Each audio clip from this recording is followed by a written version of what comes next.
Today's sponsor is TPG Paint and Stains. They specialize in residential repaints, both interior and exterior. They are the painting company in town where the entire staff is held to a standard. When working with TPG, you receive the best service and quality from the paint crews, salesperson, and office staff.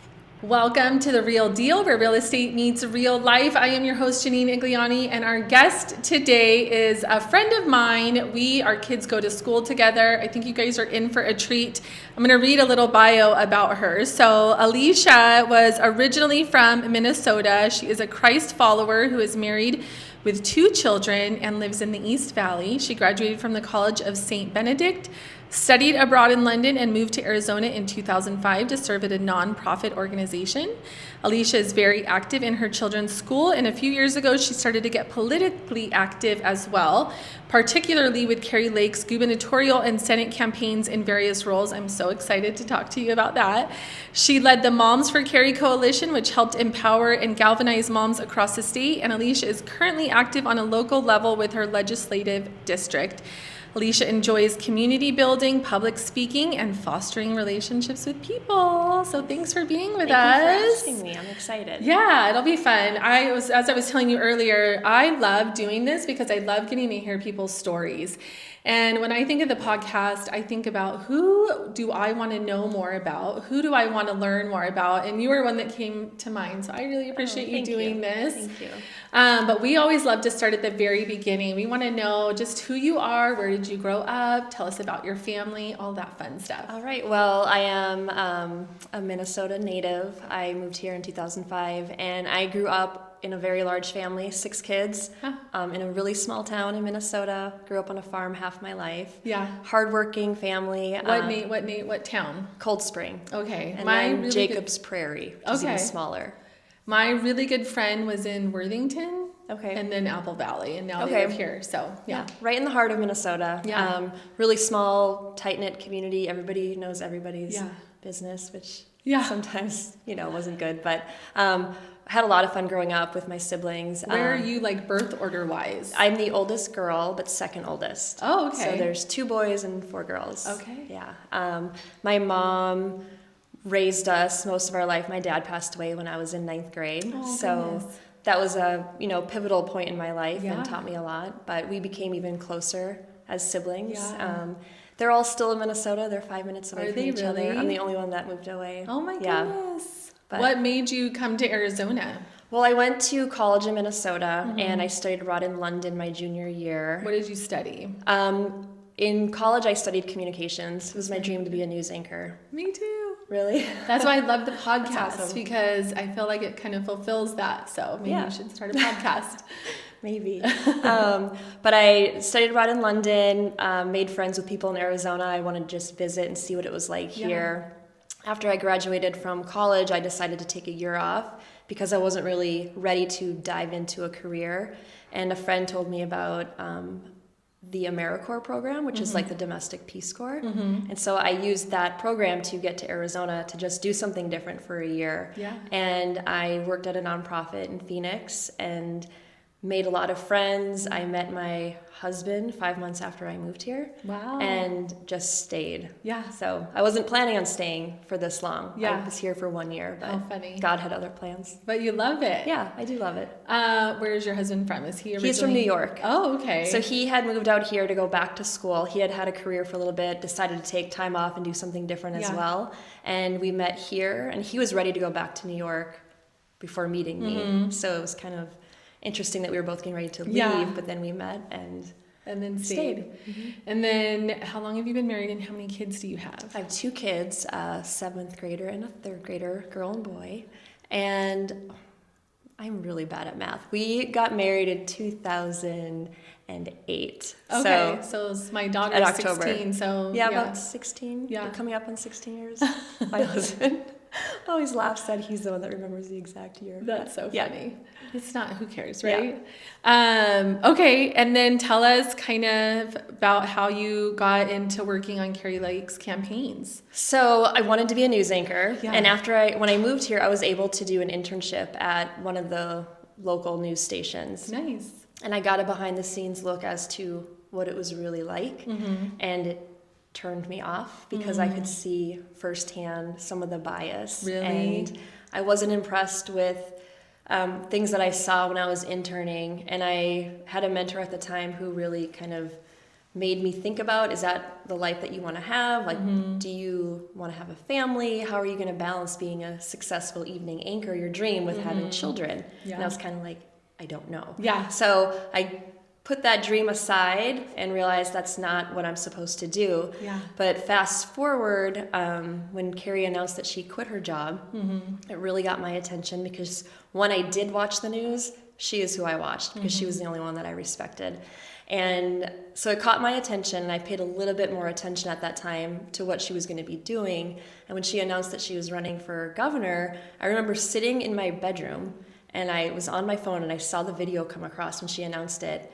And I immediately had this strong pull. Like, I really feel like it was the Lord telling me, you're getting behind her and you're going to help her. But I was never into politics. Yeah. I never had a conversation about politics. Oh, how funny. My husband knew how much I avoided it. Yeah. And so You really avoided it? Anyone would have a conversation about politics, I would leave the room. Why? I don't know, I felt like it was really divisive. Oh, okay. And I was kind of raised, you don't talk about politics and religion. And so I think I was scared. And I frankly didn't know, I didn't feel like I knew enough to actually have a conversation about anything because I was afraid of it. Yeah. So I just didn't touch it. I would run out of the room. Yeah.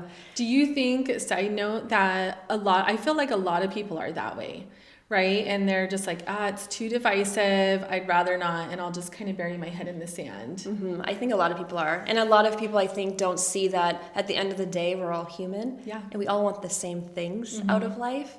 But maybe the ways that we go about getting it might be differently, or we just have a lot of misconceptions about things too. Yeah. And I realized a lot of that while I was, working on her campaigns. But I think, sorry to interrupt. So I just think it's important to say these things so that we can all be better. But I think politics are looked at as being very divisive, and they don't have to be. We can disagree respectfully. Yes. And that's something that I feel like we've really missed. I know that even in my own family, being able to have healthy dialogue and kind of debate some issues is actually really fun. Yeah. I feel like we need to bring that back. But. Yeah, and I think sometimes we just misunderstand. And when you kind of say that you're on this side or this side, there's a lot of preconceived notions and stereotypes as well, that once you have the conversations, you can break those down. Totally. And you can coexist, actually, which totally. is really nice. Yeah. So back to how I got involved, I saw that she posted a video that she was announcing her run. I felt a pull, just drawn to sign up as a volunteer.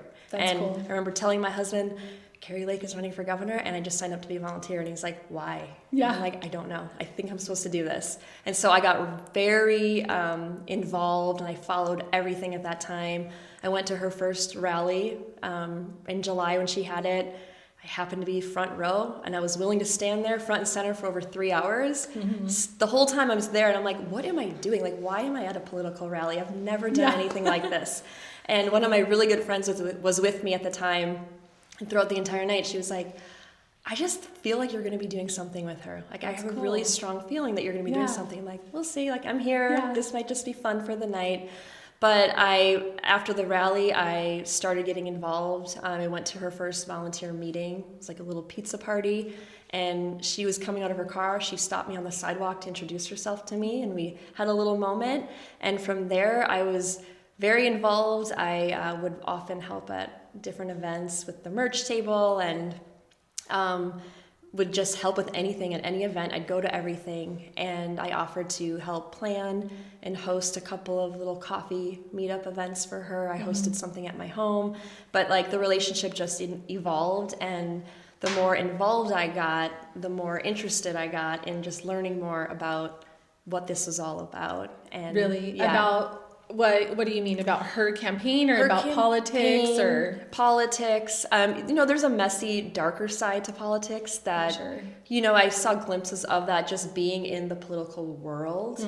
Not with Kari's campaign, but people argue, and even in one party, there could be people who don't get along. And I just try to avoid that at all costs. And I was there with one goal, was to help Kari, you know, with everything that I had. And I learned a lot about the good that politics can do. Like when you really want to accomplish a goal and you have a plan and a policy, like that part really interested me, because I just grew up serving a lot and volunteering and wanting to create positive change. And when I worked at the nonprofit in Phoenix, the nonprofit was really focused on helping people meet their mission and just getting things done in the community. So when I was able to see that part of politics, that interested me quite a bit. Okay. Not like any of the messy drama that politics can be, you know. So what did you do? You said you helped and you volunteered. Like, what does that look like? So I mean, Kari had multiple events a day, and I wasn't on staff with her in the beginning. I was a volunteer, but I became friendly with the staff, and they trusted me because I would show up and be accountable. So whenever she'd have an event, there would be a merchandise table. That was like the first thing I started doing, was just manning the table and being a face and, you know, selling the merchandise. And then that evolved. I would, you know, participate in some of the parades that she was in with my kids. And then at one point, they asked me to lead Moms for Kari, the coalition. And honestly, the word coalition terrified me, because I was still pretty wet behind the ears. And I'm like, I don't know what a coalition is. So I had to do my own little research. And I got really excited about it. And the guy that had asked me to lead it, he goes, "You're already doing it. You don't even realize it." I said, "What am I doing?" And he's like, "You're already bringing moms together. You've done some successful events already, and you've packed a coffee shop full of moms on a Tuesday morning. That's the kind of stuff that you could be doing." I was like, okay, that sounds really interesting. So I dove right in and brought on several hundred moms to join the coalition during her gubernatorial race, and it reached into other counties as well across Arizona. That was my passion. Like, I really had a lot of fun just meeting like-minded moms who, you know, we were all aligned politically, but we were all moms, and we all wanted something better for our children. And we saw that Kari had what it took, you know, and we just threw all of our support into that, and just being a voice for Kari, but like for our children. You know, there's a lot of things that at the you know, around that time, we were being told that we were going to have to do certain things for our kids if we wanted them to do this or do that. And, you know, Kari always says that we're like the mama bears, and, you know, don't poke us, because that's how we all felt at that time. We were just really passionate about our children, and still are.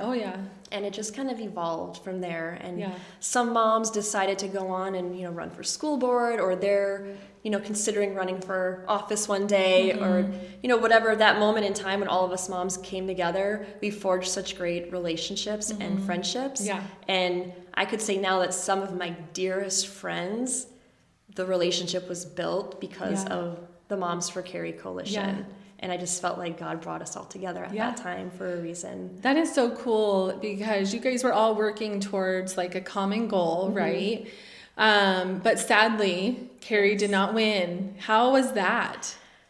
It was hard. And it wasn't even, wasn't just that she lost, it was like very controversial. Yes, right? As was the presidential election. And then to your point, it was just a hard time period. Like COVID, all of that. So how was that? It was hard. It felt, and it, you know, twice now we've been through that. It felt like you were running 1,000 miles per hour, because we were really busy. And towards the end of her gubernatorial race, I got hired on, and I started creating more coalitions. So it wasn't just Moms for Kari. It was expanding that reach and meeting so many new people and just investing in one another. And we became such a family that when it all ended and it wasn't the outcome we were praying for, we were running 1,000 miles per hour for so long, and it felt like you literally ran into a brick wall, and you fell down, you get up, and you're just like discombobulated and like, what just happened? What do we do now? Where do we go from here? And, you know, after the Senate race ended, you know, not in a victory, again, it was a similar feeling. And if I'm being honest, it kind of felt like a little bit of depression almost sank in, because you threw everything you had into this. Like with anything, if you have your mind set on something and you just put everything that you have into trying to achieve that goal, and it doesn't go your way, it's like defeating. And I remember I got physically ill after the campaign ended, because you kind of you have to hold it together, and you're just going, and your body's just like, no, it's time to rest. Right. I know. I heard this recently, like if we don't slow down, our body will force us to. And so sometimes it's like that release, definitely right? forced to rest at that time. But it was hard. But then you have to think, I mean, I really do believe that God's timing is perfect, and it just wasn't the time for that, and it wasn't the outcome that it was supposed to be in God's eyes. And so that I would have to remind myself of that multiple times a day, and figure out, okay, now what, know. And thankfully Kari has amazing plans now. She gets to help in Trump's administration with the Voice of America, and I'm super excited for her. But it's just, I don't know, it was hard, but I bet there's something waiting for all of us now. I think that's where, as a person of faith, having that faith to say, okay, we know that God essentially allows every person in leadership, whether it's our preferred candidate or not, and we can like rest in that God will use that. I was telling my husband this the other day. Who would have thought, truly, who would have thought 4 years ago when Trump didn't get elected that we would see him in this role 4 years later, right? Like we were so focused. And that's where it's like, God knows, right? We could just rest in that and just be like, all right, even the bad stuff, Lord, you'll use, even the hard stuff. Well, I think we have to go through the hard stuff to rely on him more. And I think that in the hard times and in the struggles, and when it doesn't go our way, he's just preparing us for what he has for us. And you learn a lot of lessons, and, you have to humble yourself a little bit too in that process. And, I know. I think it's a great lesson for your kids too, in that we as parents so often want to shelter our kids from going through hard times, but it's in those hard times that they really grow, that maybe they develop their faith and make their faith their own. And so sometimes, having to let them kind of figure that out. And so I think that's so good that they got to see you, because I'm sure they were like so a part of that. They were. It was really fun. There were times when they're like, why are you going to another event again? There were days that I'd be gone, all day long and all night long, or weekends I'd be out, around Arizona for something. But they got to know Kari, and they love her dearly, and they love that, they can say that she's been to our home, and, she's like, my daughter is always like she came into my room and said hi to me and talked to me, and that's really cool, right, Mom? And I'm like, she's just a person, but they really respect her, and they knew what she gave up, because we were very open about that, and they came to events, they heard her speak, and they know that me working for her and supporting her they know the why behind I did it, because there were times that they were getting frustrated. They missed me, and I wasn't always there, and I wasn't as involved at their school during that time like I could be normally, and they felt that. But at the end of the day, I always asked them, do you know why I'm doing this? And they would just be like, oh, you're doing it for us. And I'm like, that's the only reason why I'm doing it, like for you guys, but then for other children, so that we can just help make Arizona better. And and it did teach them a lot about just it's a short period of time, and you can work really hard for a short period of time to accomplish a goal. Totally. You can. I love that. I love that you can do hard things knowing there's an end to it, right? And that this isn't forever. So kind of along those lines, when you look at Arizona and where we're at, and maybe where we're going or where we want it to go, like what do you see, and what's your future look like? Well, I'm just excited for how things are shaping across the country right now, to be honest. And I just feel like a lot of people are reinvigorated, and they have hope. I just felt like for a while people were just feeling like, what's going to happen? And they felt kind of lost. And then other people feel that right now, because of the outcome of things. But I'm still involved locally as a precinct committeeman in our district. And so I'm still plugged in, and I'm aware of what's happening locally with politics, and can help identify and vote on things that happen locally in terms of finding and supporting school board candidates, and when it's time for people to run for the House and the Senate, just to like give them that support. So it's really fun to still be involved on a smaller scale. Would you agree that it really starts at the city council level and goes up from there, school, city, and then goes up from there? I think it's really like the school boards are, I think, such an important role. It starts there and it just goes up from there, because whatever's happening federally, you know, that affects everybody, but there's things happening in Gilbert that people in other states, you know, they have their own struggles or whatever might be happening. And so like we do have to fight for what we want locally for our families and for our future and what we see would be best, you know, for where we live. But I think it's really important for people to get involved, even to just be informed, because when you're voting in elections, if you have no clue like the propositions that you're voting for, or who the school board candidates are, who the town council candidates are, you're going to vote, but you should really be educated and know who you're voting for and why. And so by being involved locally on a legislative district level, it's a great place to start if you just want to even be educated, and then if you want to get further involved, because that's pretty much where everybody can begin if they want to do something more in politics. Yeah, because there are like committees that people can serve on, right? Volunteer for, things like that. Yeah, there's a lot of good things that our district here does with just throwing support behind people. Like if somebody has, you know, a tragedy, it's like this little community built. We're all politically minded, but everybody's human, and we can just support a community that is struggling. And just we really do help on a county level and a state level. There are different ways that you can be involved to elect the people who represent us on a county level and on a state level as well. So there's a lot of different facets, and I'm still learning about all of that as I get more involved, you know, as an elected PC right now. So you think it's something you'll stick with and keep going? And I think I'll continue to just be involved locally, because I've met so many great people, and I just love people and relationships that I've built, and I want to keep nurturing those and growing them. And it's interesting for me to just know what's going on in the town that I live in, you know? But no, I totally agree. I think so many of us, we kind of talked about this earlier, we just don't want to get involved, or I can't make a difference, right? You know, it's just one vote, but you really can. And if everybody took that stance, then we would not be in a good place. And I know that was a big thing for Kari, was just come out and vote, right? Yes. Like, we need you. Yeah. A lot of people I feel like complain about how things are, but they don't go vote. It's like, and I'm the type of person that if you're going to complain, you have to have a solution. So like, okay, here, this is the problem. What's your solution? And if people just sit on the sidelines and all they do is complain about what's happening, but they're not willing to just do something about it. Right. Like, you have the right to vote, so you should go do that. You know, do your part.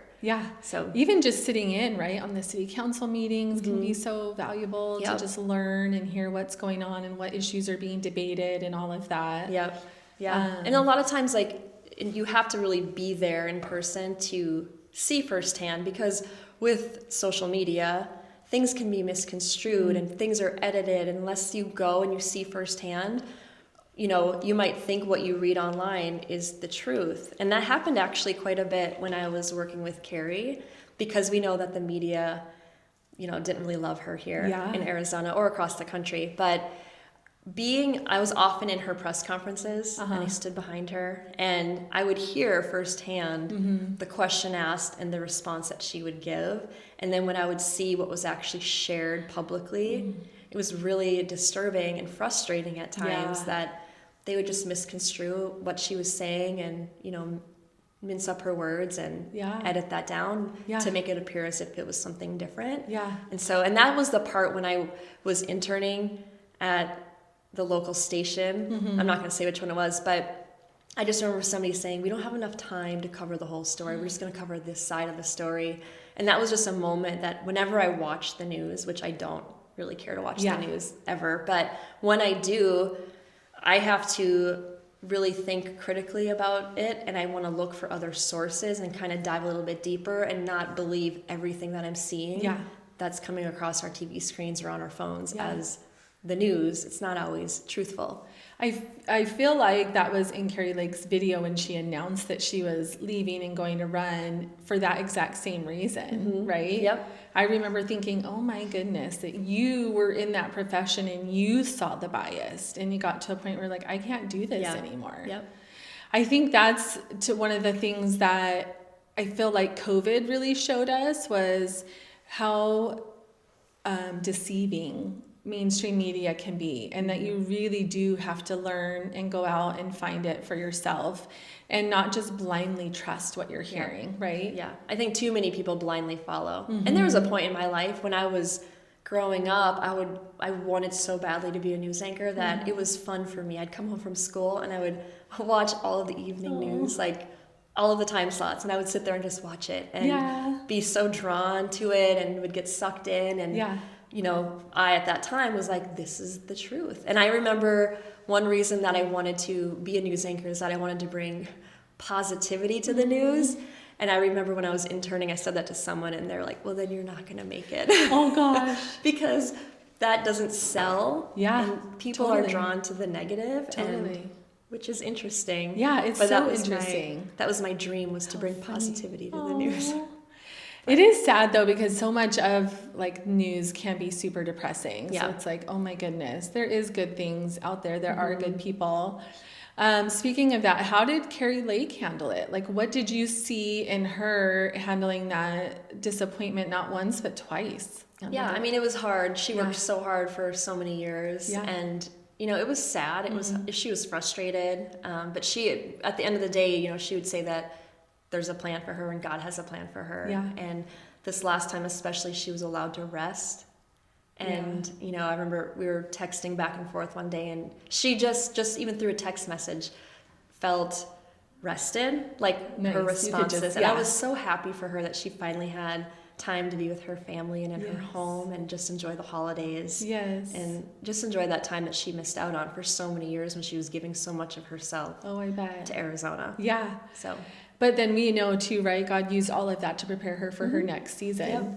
Well, you dealt with some serious grief losing your dad. Can you talk about that and share with us like what happened and what was that like for you? So my dad was sick for a few years. I remember I was around 6th grade when he started to get sick, and you know, it just started out as wasn't feeling well, and it would kind of progress and would go to a lot of specialists and different appointments, and found out that he had 2 rare blood diseases and very uncommon. I think my mom said that there was somebody else in, I think, Israel that had the same thing as him. So he was treated at the Mayo Clinic in Minnesota quite often, and you know, he would, you know, his blood cells were kind of attacking each other, and it was, you know, internally he was really sick, but on the outside he looked really sick, which was hard to watch your dad. He was on a lot of medication and his bones were really brittle, but he was on steroids too, so he gained a ton of weight. And one of the diseases that he had, he would get these things called bleeds, where if he would knock like his hand on a table or would bite his cheek, that part of the body would get very large and swell up and bruise, and he would have to get this really expensive medication to get it to come down. And so there were often times where even walking, he would get bleeds in his calves and where he couldn't walk anymore. So, you know, as those progressed, there were times where we lived on a farm and he always liked to check on everything, but he couldn't walk around the farm, so we had to get him a golf cart. But even like pushing his foot to the pedal, he couldn't do that, so he had his cane. And there's so many memories of him just cruising around the farm on his golf cart, and he's just using his cane to hit the gas pedal and the brake pedal. And, you know, eventually his body was just wearing down and he had a stroke, and I was there. So my mom had to take care of my dad. We had a hospital bed set up in our living room and and then in his bedroom for a long time. And 6 kids. You know, my mom wasn't working. It was really hard financially. You know, I'm not ashamed to say that we grew up pretty poor, and we had to rely on our local community to help us so that we would have a Christmas, or we'd had to get food at the food shelf, and what we got was what we ate. And my dad he was never too prideful about that. But he never wanted the focus to be on him. he always asked how other people were doing all the time. Never wanted to talk about himself. And well, my mom had to get a side job cleaning the doctor's office in town. And one night she just called to check on him. And he was in with the hospital bed with the IVs hooked up. And the alarm kept going off. So I went in there and turned the alarm off. And he started asking me a lot of weird questions and just seemed out of character. Like, what is you talking? Like, I thought he was talking in his sleep, just asking things that didn't make sense for the time of day that it was. Right. So my mom called to check on him, and I'm like, he's asking where the donuts are. Yeah. But it was evening, and her thing was on Saturday mornings, she'd clean and go get donuts and bring them home. Yeah. So he was just really confused, and so she came home and went into the bedroom and looked at him and was like, I need you to leave the bedroom. And she saw that he had had a stroke. And so at that point, he went into the hospital and he had passed sometime later. But oh, goodness. It was hard, 6 kids. My littlest sister at the time, the day she was born, he was actually in the hospital. Oh, my goodness. He was already sick. So her whole life, that's her short time that she had with him, only a few years. Yeah. She's only known him to be sick. Yeah. But she got to spend a lot of time with him because she was the baby. But I know it was a really hard time, but my dad's faith was extremely strong. And every day I always think about something he always said was, we lived on a farm. We had a lot of work to do. We had the house to take care of, 6 kids, He never wanted to hear us complain. Like, he was the one that, if you're going to complain, give me the solution. Yeah. And so he always encouraged us to do everything for the honor and glory of God. And that was one, verse that stuck with us our entire life. And whenever we have to do hard things, I'm like, I'm just going to do it for the honor and glory of God. Yeah. And so that was one of the biggest lessons that he taught me. And it was obviously a really hard time being a teenager. I was telling some friends yesterday about his passing, and a lot of people in Arizona that I know don't know that part about my life, that he was sick and had maybe that he passed, but not, for how long or for what he passed from. But so I was talking with a couple friends yesterday about, at that time in my life, being middle school, I was always embarrassed about everything. Like, everything embarrassed me. Yeah. Like, I can see with my daughter, little things can embarrass them. Oh, yeah.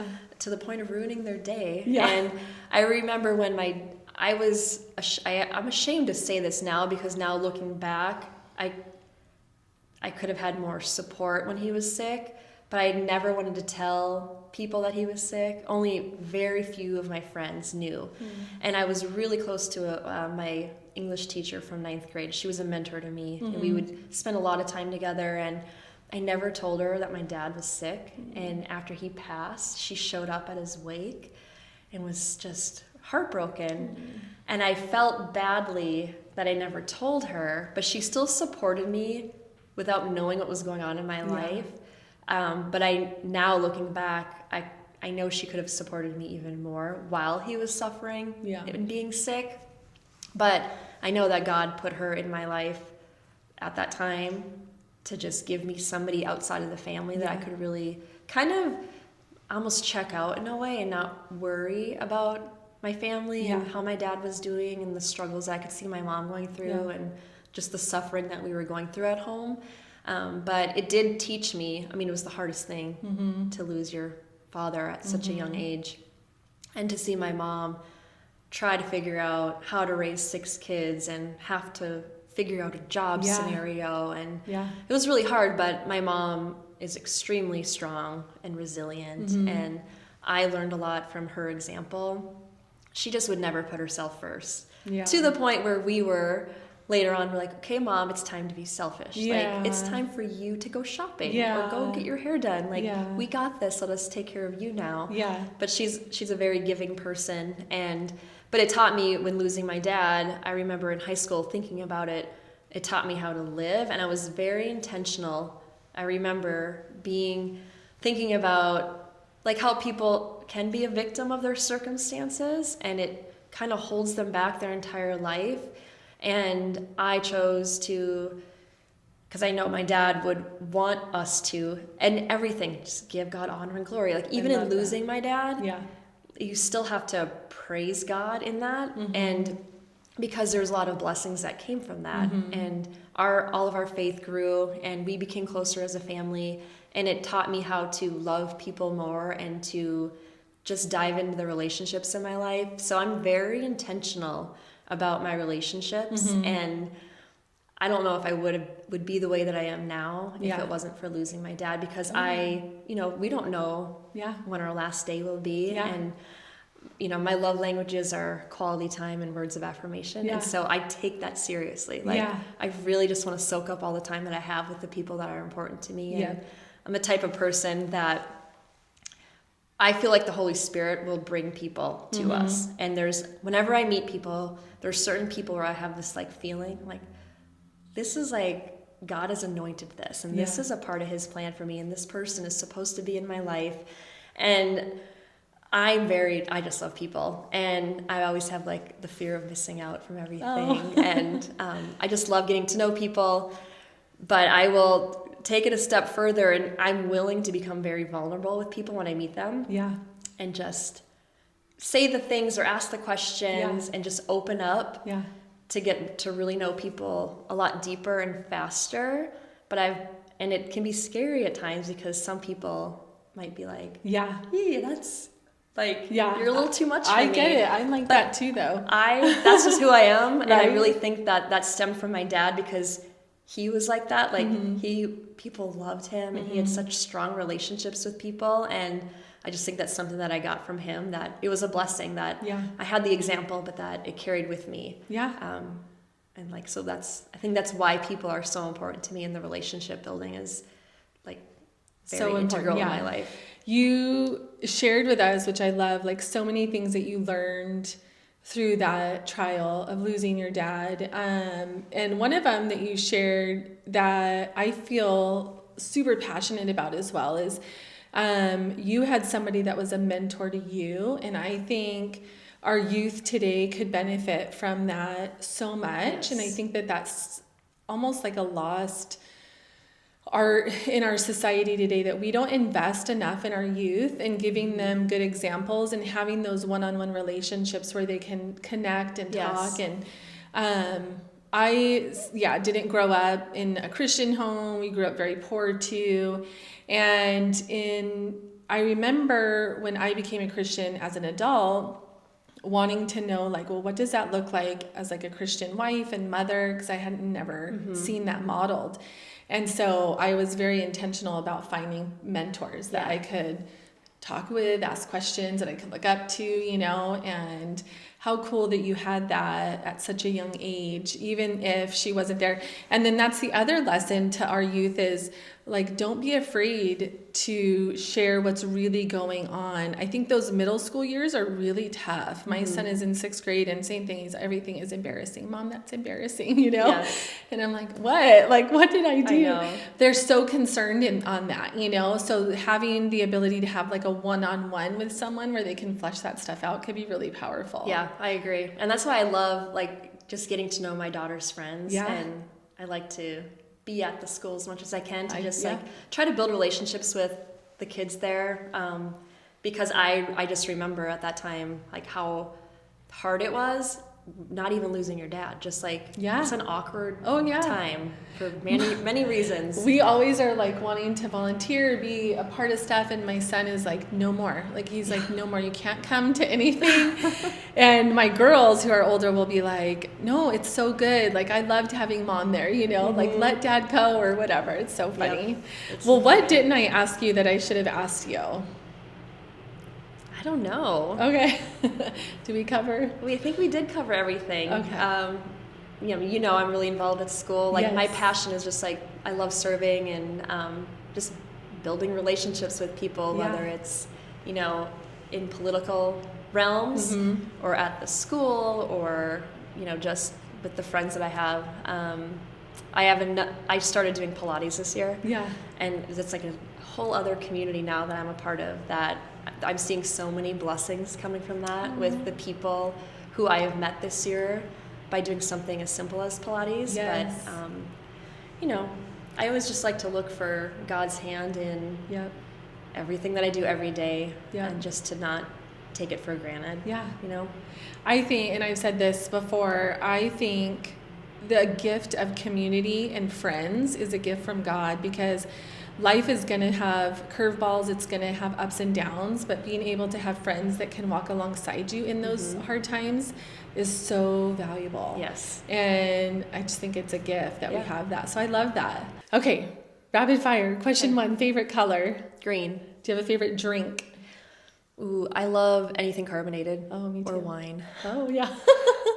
Favorite, do you red or white, by the way?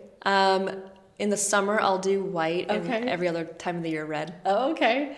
Do you have a favorite food?